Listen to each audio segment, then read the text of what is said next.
Hey guys, my name is Haris Ghazi, and I'm here to talk about breach data infrastructure. All right, just a little bit of background about myself. I think Stephen did a great job and a warm welcome for introducing the couple first 2 points. But going after that, I like to do research, right, in my free time, and some of that really falls in three domains, right? Cybersecurity, operational security, which is also called privacy, and open source intelligence, but more specifically towards the breach data aspect of it. And there's a couple socials that you can catch me at. Just a little bit of due diligence before we jump into it. Of course, we will be talking about breach data here today. So with that being said, all information in this presentation is for educational purposes only. And this presentation does not reflect the views of my previous or current employers, right? So with that being said, let's just jump right into it, right? So we all hear about data breaches right here and there, right? Yeah, there's a company that gets breached there. There's a hospital that gets ransomware here. There's a new Stealer log that gets released and it like infects X amount of machines. And so we hear about things like that in the news all the time, right? But what does that really mean for us as from an OSINT perspective, right? Going from just hearing about it to then actioning on that data, right? So this is really an overview of what that looks like, and I have the upcoming slides that really dive deep into each of these respective sections, right? But just going forward, right, when I just want to set a definition, right, as a baseline. So whenever I refer to data breach, right, that'll be an encompassing term that also includes leaks, steal log data, and ransomware data as well, right? So I just wanted to set that baseline up front. That way, if you guys see it, mentioned ahead, just want to make sure that that's covered. So let's jump right into the data breach event, right? So there's really, based off my experience, there's really three main initial access vectors that I see that lead to data breaches happening, right? One is exploiting a public facing application, right? That would be, for example, maybe there's a vulnerability in PHP, right? Or an app or the software you're using to, display your website, right? The CMS or things like that. So threat actors would exploit the vulnerability to then get access to the internals to then exfiltrate that data, right? The second one, really, the second common one is phishing, right? We all hear about phishing scams and things like that, right? It's a way to, in a sense, how the first one was exploiting code, the second one was more exploiting the human, right? Kind of taking that vulnerability and basically using that urgency or phishing tactics or social engineering in order to get access to sensitive data or client data and then exfiltrating it. And then the third main one that I commonly see is credential abuse, right? And I think another word that would be great to use here as well is credential reuse as well. The way that works is, for example, if someone is part of a breach, right? If they're part of a couple breaches, right? And you see that the email and password that they're using is the exact same, right? What is the chance that on the third account they're using the same username and password, right? It's pretty good chance, right? And there's some people that also use the same password for their corporate credentials as well, right? So when that happens, that makes it easy for threat actors to just access accounts, access data, and then exfiltrate data that way as well. There are, of course, other initial access vectors as well, but these are really the three main ones that I've seen, based off my experience. So the data breach event, it's completed, right? And now how do we go about collecting that from an OSINT perspective, right? So one of the main places is, of course, the breach marketplace, right? You might hear this in the news as criminal forums, things like that. And so the breach marketplace really allows threat actors to upload the exfiltrated data to then sell to anybody who wants the data, right? Sometimes it might be like, hey, pay X amount of credits in order to get access to this data. Sometimes it's like, hey, pay 10,000 or 20,000, and then you can get access to all this company data, right? It depends, again, on the type of data. It depends on the threat actor. So there's that. Also, there's also torrents, right? I think torrents are synonymous with piracy, right? But really torrents are a peer-to-peer network, right? That allow people to share files, right? There's files of breach data that are on torrents. So all we have to do is just access those torrents, and we are able to leverage the peer-to-peer network to then download those files. There's also Telegram, right? I know we had a great conversation yesterday about Telegram, right? So a great speaker talking about Telegram yesterday. There's a lot of Telegram groups where threat actors just have their own group where they talk about, hey, I just hit this company, or hey, here's this breach from 5 years ago where we decrypted all these hashes, right? And or sorry, not decrypted, cracked all these hashes, right? There's also stealer logs, right? There's specific groups that just post dealer logs every single day, right? The same with ransomware as well, right? And the fourth one is really your network, right? Your personal network. So once you start working in breach data, you eventually find others that are also using breach data, like for OSINT, right, or for their investigations, right? So for example, if you can't find a breach data, you can always just reach out to someone in your network and like be like, hey, have you seen that breach anywhere, or have you seen this dealer log anywhere, or something like that, and they should be able to point you in the right direction, right? With all that being said, right, operational security is super important, right? Of course, the data that is exfiltrated, it is, sensitive data, and it is information that is exfiltrated from environments, right? So we want to make sure that when we're interacting with this data, that we're making sure that we are covered, right? Of course, we aren't doing anything wrong. We're following like all the legal standards. We're doing this for investigations, for OSINT, things like that. So we want to make sure that our data is protected, right? That means not only using a VPN, but using a VPN that stores no logs, right? You want to make sure that's a trusted VPN, something out of the 15 eyes, right? You want to make sure that you're using private DNS, right? You want to make sure that the email you're using is a throwaway, right? Or a burner email. You want to make sure that you're using a strong password, right? You want to make sure that if there's a chance for 2FA, that you're also using that 2FA as well, right? So just make sure that your operational security is important. That your operational security is like up to par while you're interacting with these, right? Let me give you an example, right? Just a couple months ago, I was reading about Telegram leaking IP addresses, right? So of course, you're in these Telegram channels to download stealer logs or that for your own investigation, but you just don't want to end up in like a law enforcement investigation, right? Just because your OPSEC wasn't up to par. So now we've collected that data, right? So what do we do after? The first thing I like to do is validate that data, right? You want to make sure that the data you have is legitimate, right? There have been instances of threat actors just using fake data or AI to generate a big file of data. They just put a fake title on it, upload it to the criminal sites, and people think it's a real breach, right? And so you have to basically validate the data to make sure that it is legitimate data, right? It is part of an actual breach. So I've from my research, the best place, I'll be honest, that I've been able to do that with is Have I Been Pwned? And so usually the way I validate data is I look through the breach, I take 3 random email addresses from the breach, and I just plug them into Have I Been Pwned, right? And so at with Have I Been Pwned, right? You look at all these results of breaches, right? If you see the breach you have mentioned in that list, then you can be confident that okay, yeah, now I have like a legitimate breach, right? Or the breach that I was looking for.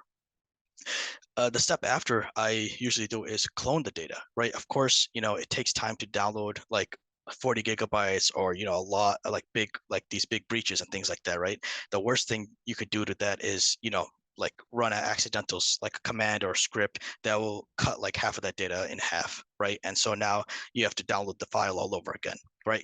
Cloning the data is, in my opinion, is of course optional, right? But I highly recommend it. For someone who likes scripting on the command line, it just makes it easy to kind of go back to a fresh copy. That way, if you mess up, you can always just revert back to the copy that you have.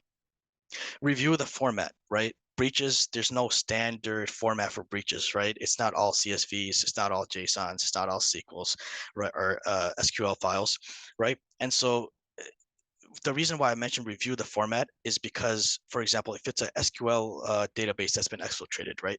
Do you really need all the SQL commands, like all the create table? Do you need all the information for you to action off of? Maybe you don't, right? Maybe you do, right? And so reviewing the format helps you understand which parts of the file you need and which parts you can remove, thus allowing you to save space in the long run. And then clean the data, right? There's a lot of command line tools, especially built into Linux and Mac, right? that allow you to clean data just at the command line, right? It makes it super easy, right? You have the Linux, you can easily pipe. With Mac as well, you can just pipe commands and it just lets you like a stream, just allows you to filter through data. So um, yeah, there's a lot of tools that let you clean data, right? But why do we need to clean the data, right? So there's going to be a lot of breaches that have extra commas or extra, just extra informations or extra headers, right? So for a small breach, maybe of 10 megabytes, that doesn't really matter, right? But when it gets to like gigabytes or like terabytes of data, right? Then, when you have files of that size, cleaning off all that extra and trimming off kind of the fat of the file, it really helps down kind of save like storage and kind of save like hard drive space in the long run, right? But there's also other reasons to clean the data, right? For example, if you have an indexing solution and it only reads CSV files, right? And so there's files that are in CSV format where someone's password has an extra comma in it. So now when you upload that to the indexing solution, it's like, oh, I can't read that because it thinks it's 3 columns, when in reality it's just 2, but someone put a comma in their password, right?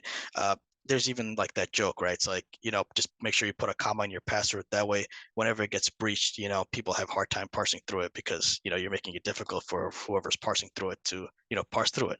So it's completely true, right? And then the last item, right, is convert it to other formats, and that's optional, right? Maybe you have a policy of that all your breaches are in a certain format, right? Maybe it's JSON, right? Maybe it's CSV or another format, right? And so there's command line tools to convert to those formats as well, right? And we'll talk a little bit more about formatting when we talk about indexing later. But yeah, again, it's optional, but it depends on your use case and your infrastructure. Let's talk about integration, right? So now we've downloaded the data, right? We've kind of cleaned it up, and now we have to integrate it into our environment. So what does that really look like, right? There's really two main paths for this.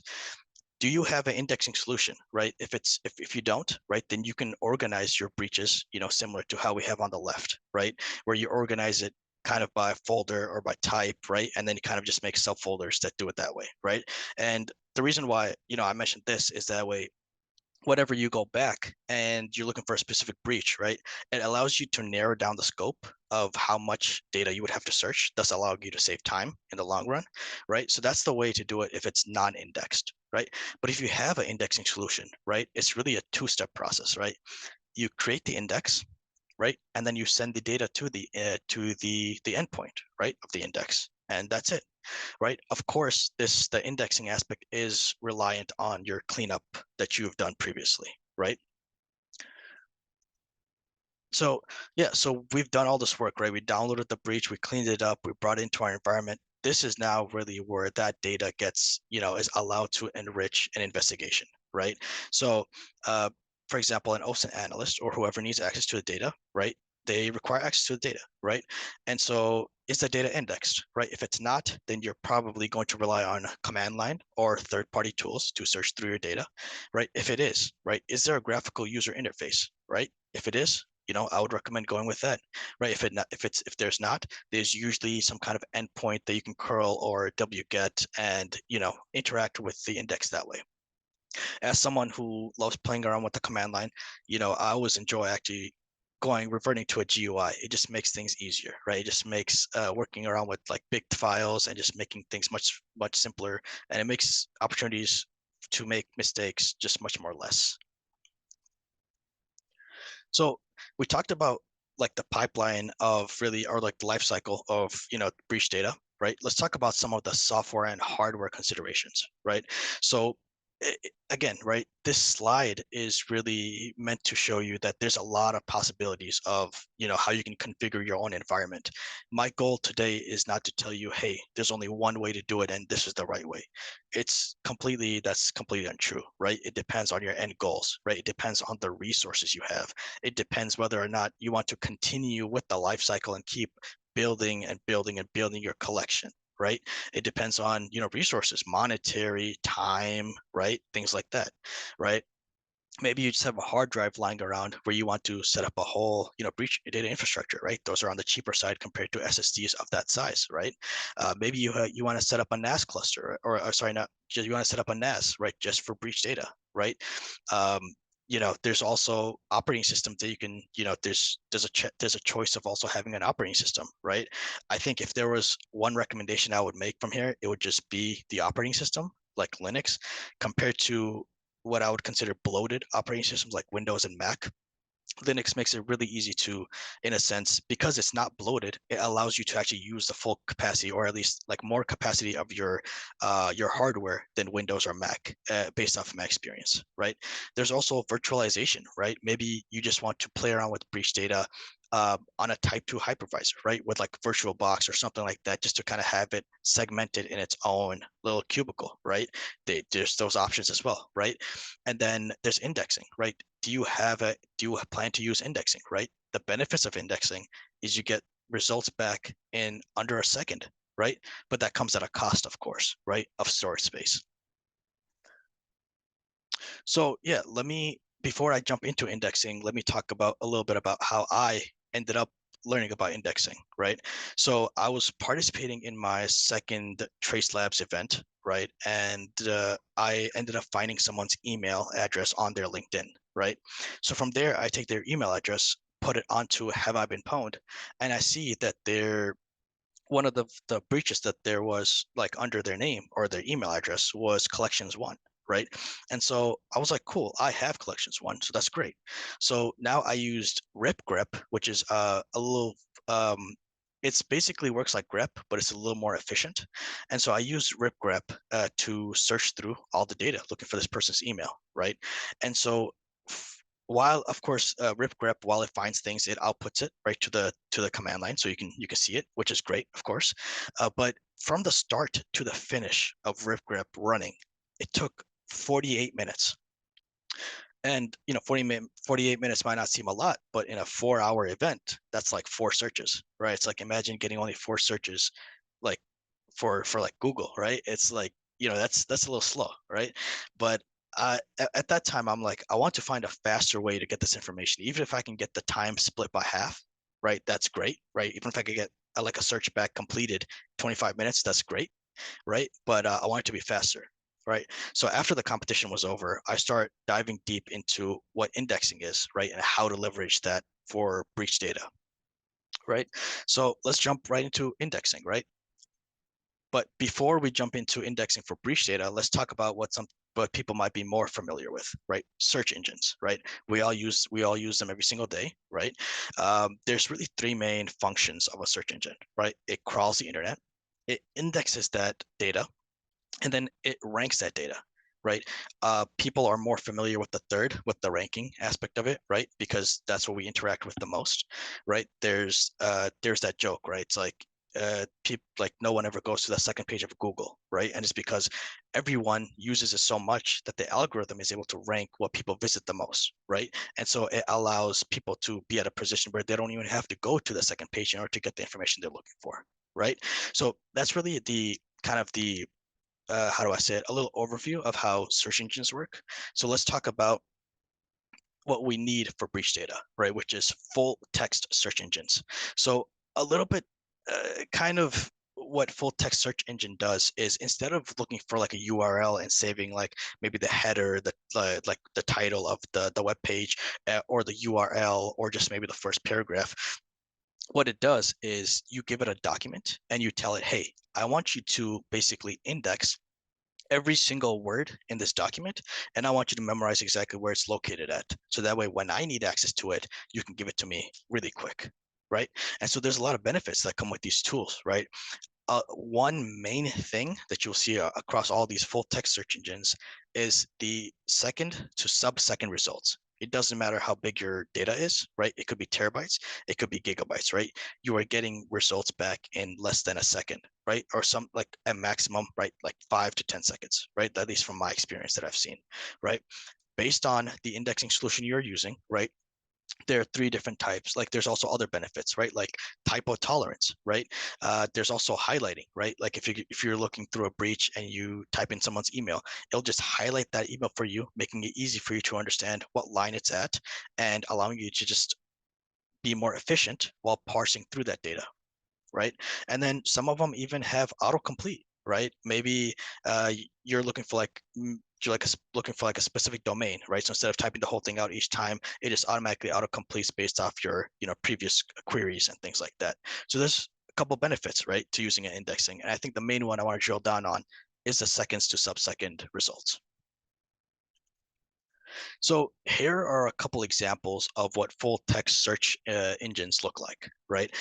This isn't a promotion or anything like that. This is more of a recommendation of, hey, play around with these tools, see their benefits. Each of them have their own pros and cons, right? Each of them have their own benefits, right? And so maybe there's one on here that's not really, suited for what you're looking for, right? But I just wanted to give some examples of what tools you can use, right? That way you can start indexing as well if you want to like try it out. All right, so uh, I have a demo prepared, it's a screen recorded locally. So I'm just going to share that real quick, um, just to kind of show you guys how indexing really works, and just to show you guys one of the solutions that we discussed today. Uh, Cool. All right, we should be good to go. So before we jump right into the clip itself, right, just wanted to give a little bit of context. This is running on a 2 terabyte hard drive. There's nothing else other than like the standard processes running in the background. And all of this is fake data. There's no actual breach data. I generated fake data and then just put in some strings to kind of as a proof of concept to show what it does. So with that being said, let's jump right into the clip, right? So this is using Apache Solr. This is kind of the front, like the main page. It's not as clean as others, but it does the job. So I have an index created called breaches, right? And the total index size currently is 53 gigabytes, but the raw data is about 35-ish or 39-ish, right? So here's like kind of like the GUI aspect of querying your index data, right? So in the username field, I just put, test for sans, right? And so now I go to the bottom, press execute query, and there we go. There's no video editing done here. This is how fast it does. And this is on a hard drive, right? So just to kind of show you guys that it's not a fluke, right? And that, that's how it works. I also put in another string as well, right? And there we go, right? You're getting those sub-second results, and it's about 39 gigabytes of data, right? There's also an endpoint like where you can reach out to that just has the data in JSON, right? Maybe you're more familiar with the command line and you want to use tools like curl or wget, and then maybe pipe that information into another command, right? That's there as well, right? Maybe you're more familiar with Postman or using third-party tools, right? You can use those as well, right? And so, like we see here, right, it's just modifying that one parameter right there in Postman. It updates the URL. There we go. If you look at the right, we're looking at 3 milliseconds, right, and you get your results back, right? So that's really what I was trying to show, is really the speed of how fast some of these indexing solutions work. All right, I might just sorry, yeah, there we go. So thank you so much. All right, so uh, let's talk about the pros, right, of indexing, right? For so on the right side, or sorry, on the left side, you'll see the raw data, right? So in here, I use two different solutions, two indexing solutions. One is DocFetcher. I believe someone mentioned that earlier as well in a different different conversation as well. But yeah, so the second one is Apache Solr, which you saw in the demo, right? So uh, I just wanted to use this slide as a way to kind of compare stats, to kind of put numbers up on the screen to kind of show you guys, hey, this is what kind of speed we're talking about. So with DocFetcher, you're looking at about 2.67 seconds compared to your standard grep, right, which took about 40 seconds. Right. And then if you look at Apache Solr, right, even compared to ripgrep, right, it took like less than a second to run through basically 39.5 gigabytes of raw data, right? So what is this index size that is on the right, right? So when you index data, it needs to store that data, like that index data somewhere, right? And that's really what the index portion is, right? So in order for you to be like, hey, I want I want that data. I'm looking for this word. Where is it? In order for it to do that, it needs to create an index, right? It needs to save that information somewhere. And that is what the index size is. So if you look for doc fetcher, we're looking at about 3 GB with the breach excluded, right? So in total, you would look at disk space about 16 GB for that. If you look at Apache Solr, right, with about 40 GB of raw data, you're looking at about 57.5 GB of, with the breach included, right? And so um, yeah, one caveat I want to give, of course, is that this data is based on my test environment. However, based on my testing of the Elasticsearch as well as Apache Solr, some of these more powerful or higher end, search engine tools, I've noticed that about 1/3 of your raw data is usually the size of an index. Again, like I've just played with a couple, so that's just based off my experience, but just wanted to mention that up front as well. All right, so let's talk. We talked about the pros, right? Everybody, it's cool to have sub-second searches, right? But let's talk about what the price for that is, right? And the price for that is cleanup, right? Cleanup for indexing takes a long time, or it can take maybe like under a minute, right? It depends on the breach. Let me give you an example, right? If we look at collections one, right? Some files in collections one are delimited by a colon, others are delimited by a semicolon, right? And there's people's who, as the passwords are in plain text, there's some people whose passwords also include colons and semicolons, right?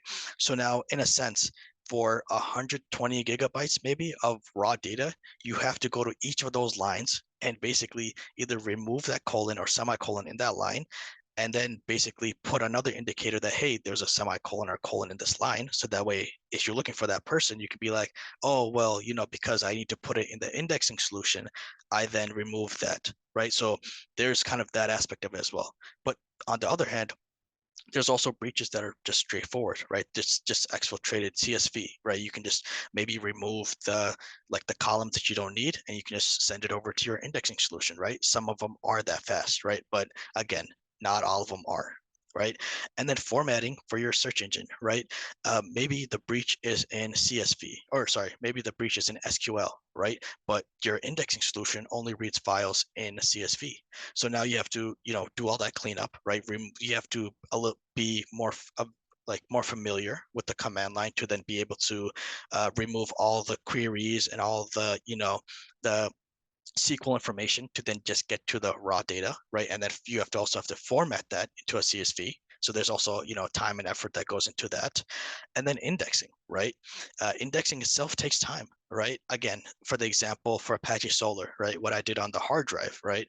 Um, you're looking at storage space, right? Like it took about a third, like third usually for like the index space, but it took 10 hours to index all of that data to make it available for me, right? And so of course it is on a hard drive, so it will take a while compared to a SSD or NVMe, right? But it's just something to be aware of, right? That this is kind of the work that goes in the back end to then get you that sub-second results. So yeah, let's talk a little bit about the summary and takeaways, right? We talked about the breach data lifecycle, right? Really, that's really meant to be kind of a pipeline to kind of just introduce people to how do I go from hearing about something in the news to then, basically working on that and then basically making it available for our analysts to work off of, right? Considerations, right? There's a lot of software and hardware considerations to be made, right? If there was one solution to like that would a perfect solution for this, I would be here, spouting all about it, right? But there isn't, right? It depends on your use case, it depends on your resources, depends on the time, right? It depends. There's a lot of variables, right?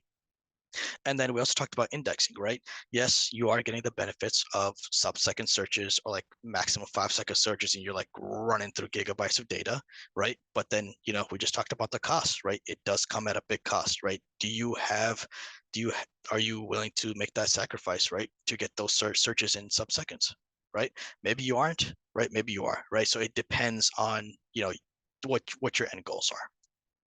So really, there's really three main takeaways, right? That I wanted to kind of use the presentation as a medium to talk to, right? And that is to be able to build your own breach data environment, of course, and then also to be able to follow a life cycle, right? Of just constantly following the breach data life cycle to then keep improving and adding more and more information as time goes on, right? No one starts with just one. No one starts with like 2 terabytes of breach data, right? You start small, you keep appending to it, you keep appending to it, and eventually, or as time goes on, you have a big set of breach data, right? And really, the main thing, of course, the main takeaway is we do all that hard work, right, in the life cycle to then allow the analyst or whoever's going to be like working with that data to quickly and easily parse through that data when investigation time arises, right? So it's like all our hard work really ends up, it's really meant for the analysts or whoever the team is to then easily action off that intel and enrich their investigations.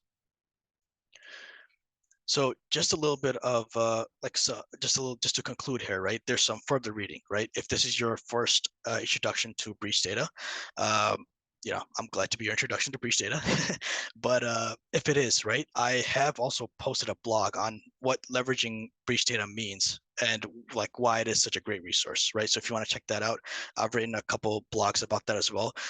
If you want to see Michael Basil's version on what he uses for his organization, right? He does have like those PDF books recently that came out that talk about breaches, logs, and leaks. It is a paid option, just a caveat up front, but it is a great resource. I have read it. And yeah, there's a couple socials that you can catch me at. I'm really on LinkedIn just to support my friends, but feel free to reach out with any questions. Really, where I post is my website, and any code goes to GitHub. But as for any questions, or if you guys have things like that, feel free to reach out on Twitter or LinkedIn. And big thanks to the team for having me here to talk about something I'm super passionate about. And yeah, I'll pass it back to the moderators.